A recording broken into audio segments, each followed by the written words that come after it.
मैं केश भान यादव, ग्राम विकास अधिकारी, विकासखंड बड़पुर। मेरे अंतर्गत ग्राम पंचायत नंबर 11, बड़पुर नंबर 1, सेबरी और पिपरसन, यहाँ की जनता को से मैं अपील करता हूँ कि अपने 14 साल से 18 साल के बच्चों को वैक्सीनेशन करावें और कोरोना से मुक्त बनावें। साथ ही साथ 26 जनवरी गणतंत्र दिवस पे सभी को हार्दिक बधाई देना चाहता हूँ। धन्यवाद। नमस्कार दोस्तों, स्वागत है आपका हमारे चैनल के इस खास पेशकश इनसे मिलिए। जैसा कि विधानसभा चुनाव उत्तर प्रदेश जो कि देश की सबसे बड़ा प्रदेश है और ये चुनाव सबसे दिलचस्प होता है क्योंकि कहते हैं कि देश की राजनीति की दिशा और दशा इसी प्रदेश के चुनाव पर डिपेंड करता है, यहीं से बदलता है। वो आपको पता है कि अपने धीरे धीरे अपने अंतिम पड़ाव पर पहुंच रहा है और ज्यों-ज्यों बढ़ रहा है अपने अंतिम चरण की तरफ, त्यों-त्यों गहमा गहमी और चुनावी जो है गर्मी माहौल में बढ़ती जा रही है। हालांकि ठंड बहुत अधिक है और जिस हिसाब से मौसम विभाग का अलर्ट भी है या आगामी दिनों में ठंड और बढ़नी है, लेकिन चुनावी माहौल जो है लगातार जो धीरे धीरे बढ़ रहा है अपने पीक की तरफ, वो गर्मी बना गया है। तो आज हम जैसा कि इस प्रोग्राम के माध्यम से मैं अपने जो भी प्रत्याशी हैं जिस भी विधानसभा से, उनकी क्या चुनाव की स्ट्रेटजी क्या होगी, कैसे वो चुनाव को फेस करेंगे और क्या उनको उम्मीदें हैं पब्लिक से, पब्लिक के बीच में लेकर क्या जाएंगे और उनके अपने विकास के मॉडल क्या होंगे और क्या ऐसा मुद्दा है जो छूट गया है जिससे वो आकर उसको सही करेंगे। इसी सब सब्जेक्ट पर हम बात करेंगे और आज हमारे साथ जो मेहमान है बात करने के लिए वो तो फिलहाल परिचय का मोहताज नहीं है। यहाँ वर्तमान में विधायक भी रहे, वर्तमान सरकार के घटक दल के रूप में अपना दल से विधायक भी रहे। हालांकि अब आपने पाला बदल लिया है और आपने साइकिल की सवारी कर ली है। तो आइए आपको मिलवाते हैं 302 विधानसभा सोहरतगढ़ के वर्तमान विधायक और समाजवादी पार्टी, अभी हाल ही में आपने पाला बदला है, चौधरी अमर सिंह जी। सर स्वागत है आपका हमारे चैनल पे। सर एक छोटा सा प्रश्न है सबसे पहले जो पब्लिक भी जानना चाहती है, जनता भी जानना चाहती है कि आप 5 साल वर्तमान सरकार में एक घटक दल अपना दल के विधायक के तौर पर रहे और आपने जनता के बीच में अपनी जो भी सरकार की योजनाएं रही उनको धरातल पर उतारने का काम। तो ऐसा क्या हुआ कि एन वक्त पर आपने पाला बदल दिया? देखिए, सबसे पहले तो मैं आपको चौथे स्तंभ से हैं, आप आवश्यक भी है और हमसे सवाल जवाब डिबेट के माध्यम से हमारे यहाँ पहुंचे लेने के लिए, तो मैं धन्यवाद देता हूँ आपको, आपके चैनल को। आप जानते हैं कि जनपद सिद्धार्थनगर में सोहरतगढ़ विधानसभा में 2017 के चुनाव में एनडीए में अपना दल के सिंबल पर हम भी चुनाव लड़े, जीते, सरकार में गए। विधानसभा में 2017 के चुनाव में एनडीए में अपना दल के सिंबल पर हम भी चुनाव लड़े, जीते, सरकार में गए। तो 17 का चुनाव जब लड़ा गया तो एनडीए ने, भाजपा ने बहुत कुछ वादे किए थे। उन वादों में बहुत कुछ ऐसी चीजें थी, किसानों की 2 गुना आय की बात थी, स्मार्ट सिटी की बात थी, बुलेट ट्रेन की बात थी, 2 करोड़ युवाओं को नौकरी देने की हर प्रतिवर्ष की बात थी, दलितों को, पिछड़ों को, कमेरों को, शोषित को, वंचित को, अन्य पिछड़ा वर्ग को, सबको संवैधानिक अधिकार के तहत नौकरियों में, चाकरियों में जो व्यवस्थाएं हैं उसको देने की बात कही थी। बिल्कुल। तो मान्यवर, आप जानते हैं कि जब 17 के चुनाव में प्रचंड बहुमत शायद इसीलिए भारतीय जनता पार्टी को मिला, और जब हम लोग सरकार में पहुंचे आफ्टर 6 मंथ 8 मंथ के बाद, ये सरकार जो कह रही थी, तो मैं वहीं से आपको ले चलता हूं। थोड़ा समय है क्योंकि ज्यादा लगेगा एक्सप्लेन करने में, बताने में, लेकिन चूंकि हमसे ये पूछा गया कि आपने पाला क्यों बदला, तो अब हम ढंग से नहीं बताएंगे अपनी सोच को कि जिसके लिए आवाम ने, सोहरतगढ़ की आवाम ने हमको पहरेदार बनाया है, हाउस में भेजा है, तो आखिर हम क्यों गए हैं, किस लिए गए?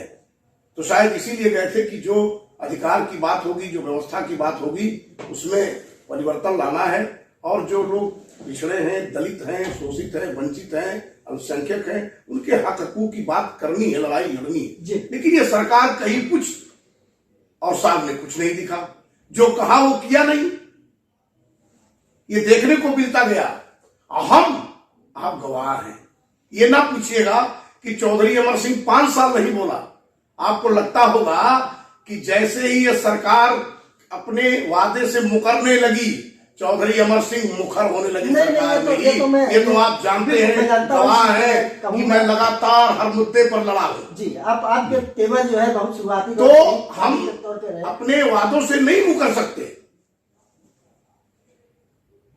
तो शायद अंतोगत्वा तक लड़ते लड़ते जब ये देखा कि 69,000 की भर्ती शिक्षकों वालों में, आपने देखा कि SC OBC के साथ, आरक्षण के साथ क्या खिलवाड़ किया इन्होंने। आपने मेडिकल कॉलेजों में जो यूनिवर्सिटियों में जो भर्तियां हुई हैं, उसमें अजगर की तरह हमारे अधिकारों को, बैकवर्ड के पिछड़े दलितों के अधिकारों को लीले जा रहे हैं।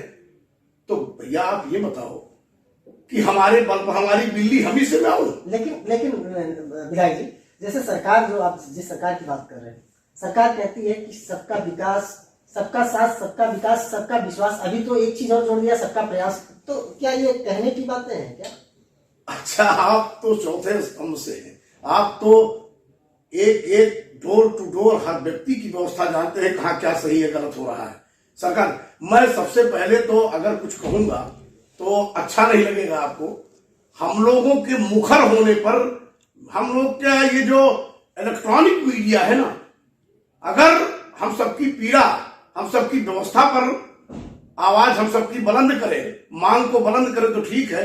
लेकिन जब टीवी खोलते हैं तो सिर्फ उन्हीं लोगों का दमदार, सबका साथ, सबका विकास, यहाँ वहां उन्हीं को दिखाते, हमारी आवाज को तो दिखाते नहीं। लेकिन ये मीडिया बहुत ज्यादा, मतलब इतना पैसा खर्च करके, इतनी बढ़िया ब्रांडिंग करके जो भाजपा सरकार कर रही है, वो आपको दिखाई दे रहा, मुझे कहने की आवश्यकता नहीं है।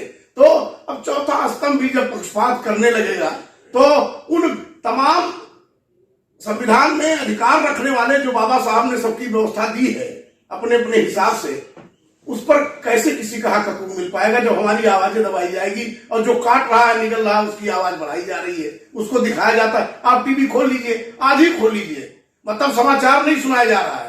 भारतीय जनता पार्टी के नाकामी को छिपाने के लिए दुनिया भर का नाप शनाप उस पर यहाँ दौड़ रहे हैं, वहां दौड़ रहे हैं, ऐसा कर रहे हैं, वो आ रहा है, वो आ रहा है। आप हमको बताइए, नहीं, हमको ये बता दीजिए, स्मार्ट सिटी बनी, आप हमको बता दीजिए, बुलेट ट्रेन चली, आप 2 करोड़ लोगों की बात छोड़ो, आप हमको 10 लाख की बात करो, 1000, 2000 की बात करो, जो न्याय संगत कार्रवाई, मतलब पूरा काम प्राइवेटाइजेशन करते जा रहे हैं।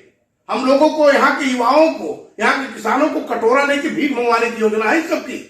अरे हम तो बहुत पहले कह चुके हैं, ये तमाम पीड़ा लेकर आप ही बताओ, 5 साल MLA था, ये बहुत बीजेपी वाले कहते हैं, भाजपा वाले दावा करते हैं योगी आदित्यनाथ, अगर वो मर्द है, अगर भाजपा का कोई नेता मर्द है तो मेरे साथ मेरे जनपद में, उत्तर प्रदेश की तो बात छोड़ो, मैं अपने जनपद की बात कर रहा हूं, जहां मैं सिद्धार्थनगर में हूं। आपने कहा शौच मुक्त बनाएंगे और जिला ODR घोषित हो गया, मैंने सिक्योर कर दिया। और अभी भी चल करके आप देख लीजिए, मेरी माँ बहनें, बुजुर्ग गांव में भी लोटा लेके बाहर निकलते हैं सुबह शाम, और कहीं से कोई शौचालय नहीं दिख रहा है, सब बिल्कुल हवा, धरातल पर कुछ नहीं, हवा हवाई है। आवास आपकी बात करते हो गरीबों की, प्रधानमंत्री आवास 1,20,000 की एक भी आवास नहीं आई। आप एक मरतबा खबर लेने चले जाइए विकास खंड बड़पुर और उसका में, वहां लाभार्थियों की सूची नहीं है, वहां तो 0 करके बैठे हुए हैं सब, आप जानते हैं।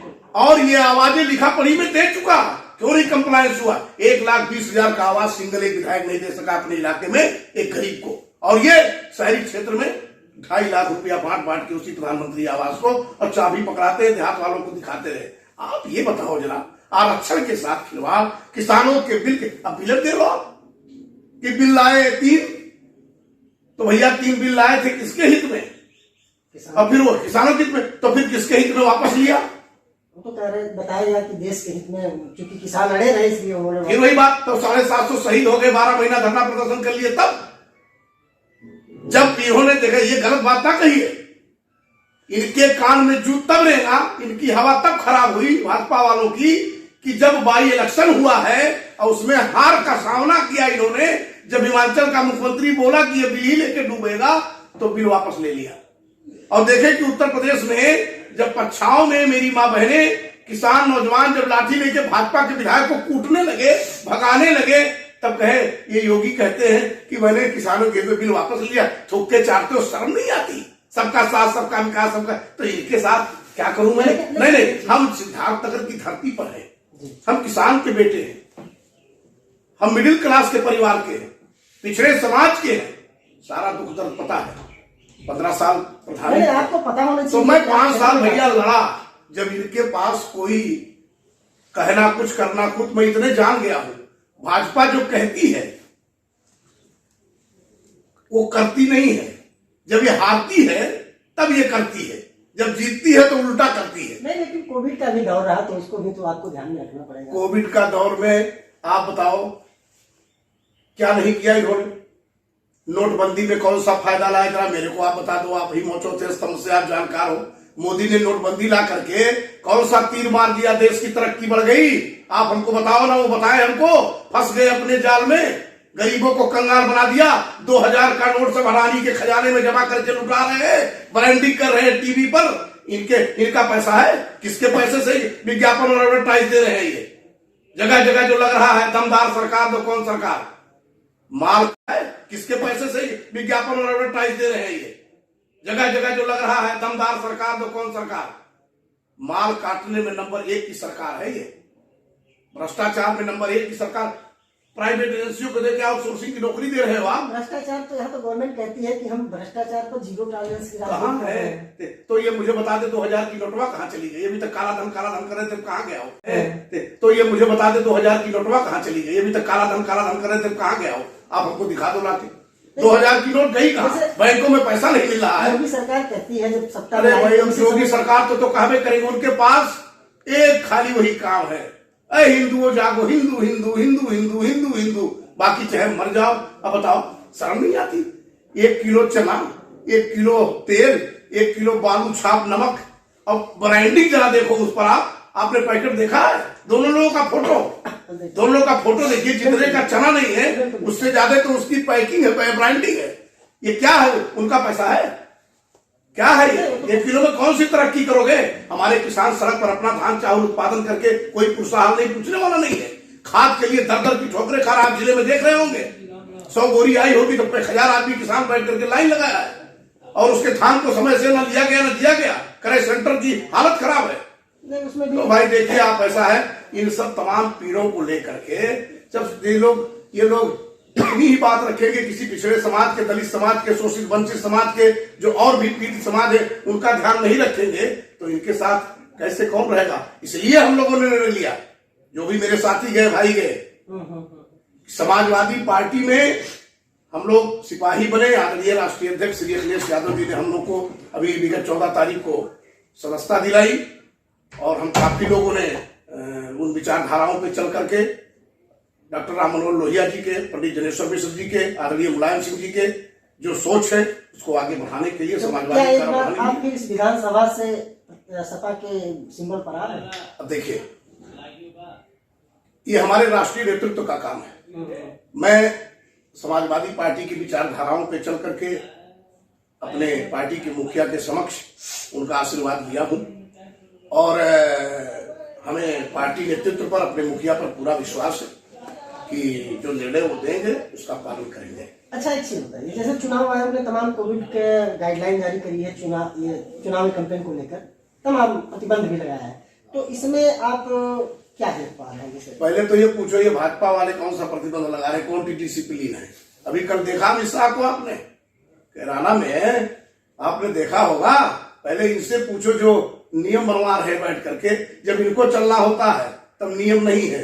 अभी हम लोग जब चलेंगे तो कहेंगे वो नियम तोड़ रहे हैं, धज्जी उड़ा रहे हैं। जरा इन सबको भी बोलो आप, जो ये हमारे तो प्रश्न सबके लिए है कि नहीं, पाबंदियां लेकिन इनको नहीं दिखाया टीवी वालों ने। मैं देख रहा था कि अमित शाह के आगे पीछे पता नहीं कितने लोग दौड़ रहे थे, एक मास्क नहीं लगाए थे, सोशल डिस्टेंसिंग का पालन नहीं था। लेकिन टेलीविजन के मीडिया के लोग ये नहीं दिखाए कि ये देखिए कोरोना काल का, कोविड का और उसके बाद सोशल डिस्टेंसिंग का पालन नहीं हो रहा, एक पट्टी भी नहीं चल रही। ऐसा मत कहिए, मैंने खुद चलाया है आपके ही जनपद के विधायक। अरे मैं तो बड़ी चीज, मैं एनडीटीवी आज तक की और उसकी जी टीवी की बात कर रहा हूं, मैं स्वयं देख रहा था। मतलब मैं तो आपका चैनल नहीं देख पाया, के साथ कैसे देखूं, लेकिन इन 3-4 चैनलों को मैंने देखा जैसे गुलाम बन गए हैं, जैसे लगता है इन्हीं के बल पर चैनल चल रहा है। ये देश की जनता के साथ नहीं है, ये भारतीय जनता पार्टी के साथ है।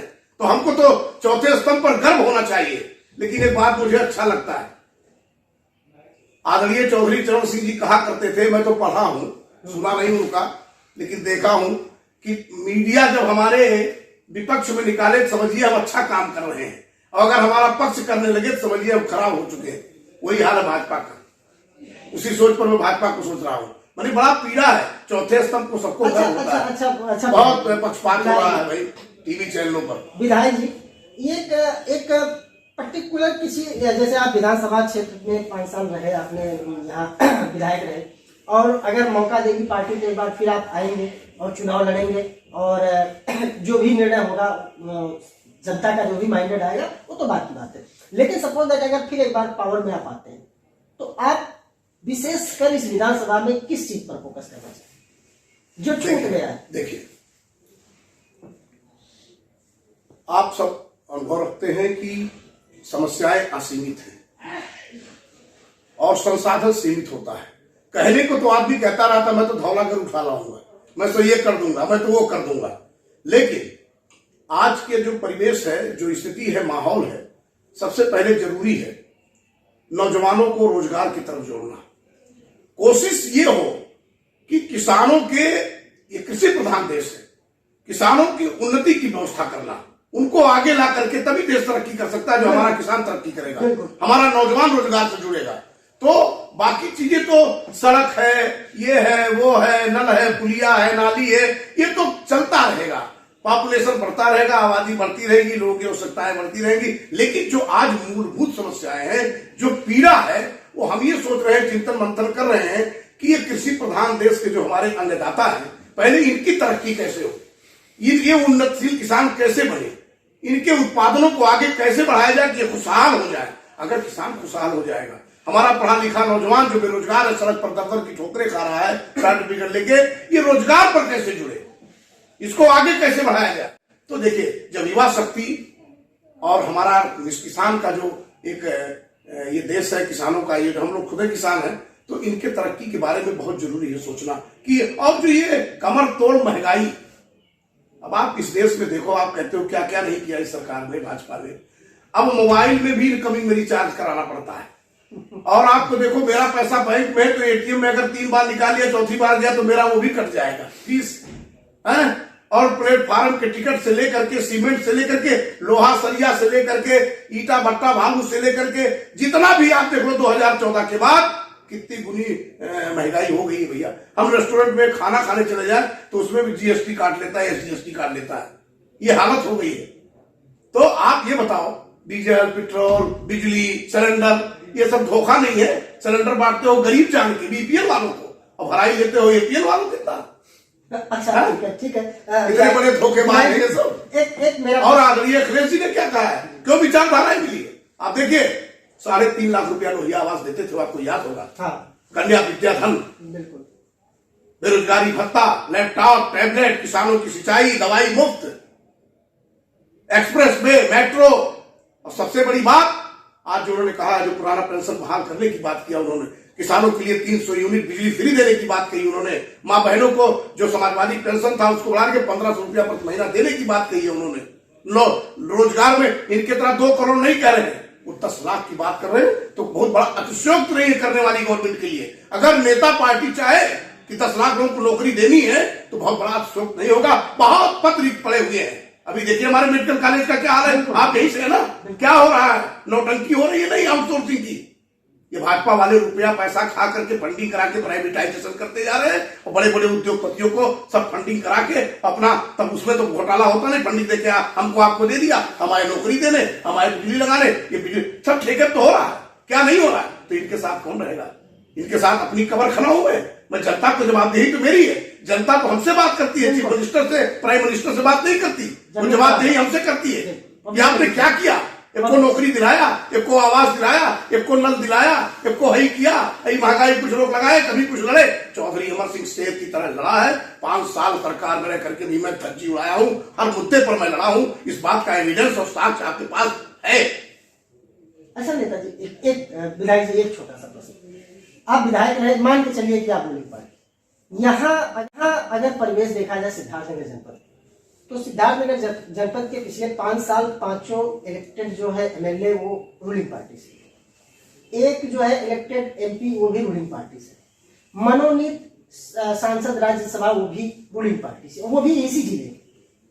उसके बाद, इसके पहले तो ठीक है नीति आयोग की रिपोर्ट में ये पिछड़ा जनपद रहा, तो क्या 2022 अब आ चुका है चुनाव, अब भी पिछड़ा रहेगा?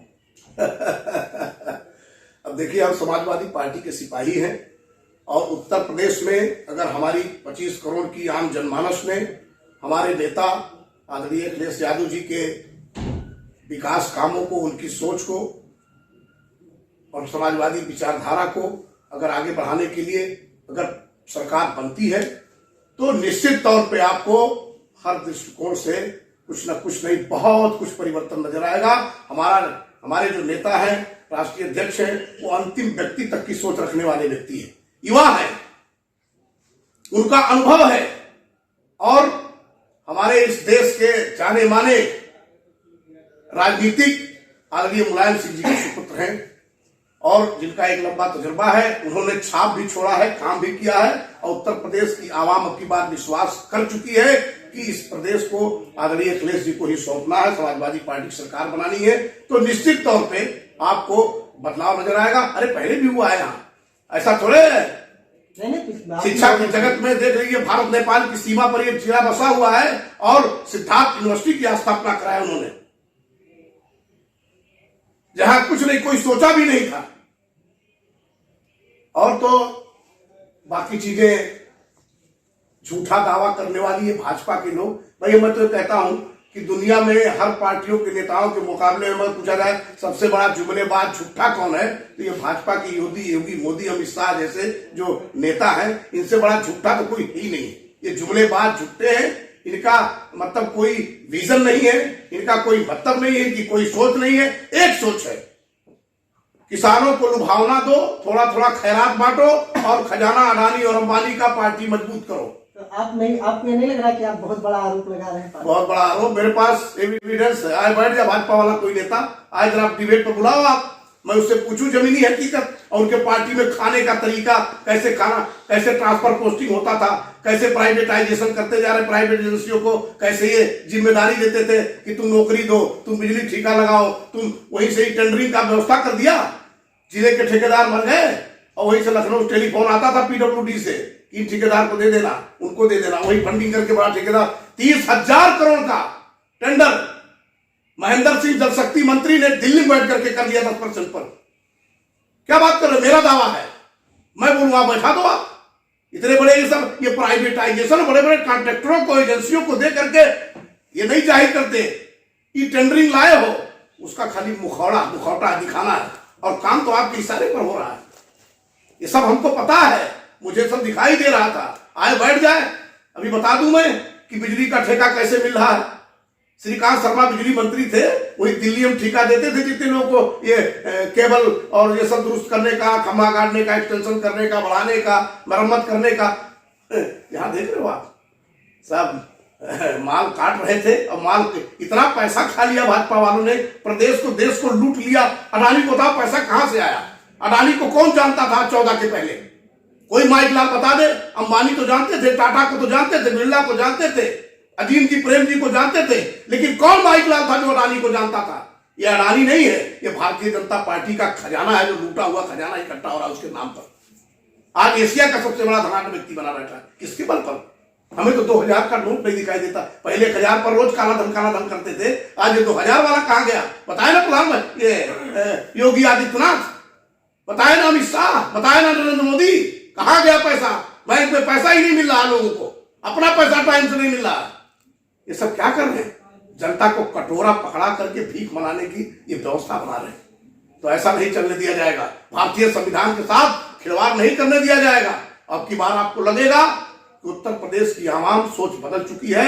हमारे उत्तर प्रदेश के 60% बैकवर्ड, अब 23% एससी और 20% माइनॉरिटी मिलकर के इनकी धज्जी उड़ाएंगे।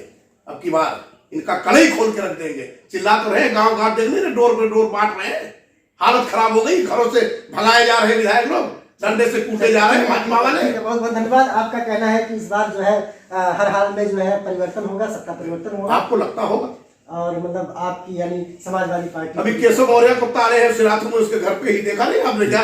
डिप्टी सीएम केशव मौर्य को उनके जिले में उनके घर पे सिराथू नहीं भगाया, सुन रहे थे आप? उतर गया था, मुंह सिक्योरिटी वाले लेके भागे। भाई साहब देखो, और टीवी वाले दिखाए जा रहे, मेरे समझ में नहीं आता, भाजपा विधायक नेता भगाया जा रहा है और टीवी वाले जिताए जा रहे हैं। ये सब क्या है? मुझे ये बताए। पहले सवाल तो मैं टेलीविजन वालों पर कर रहा हूं कि इनको क्या मिल रहा है जनता को गुमराह करने के लिए।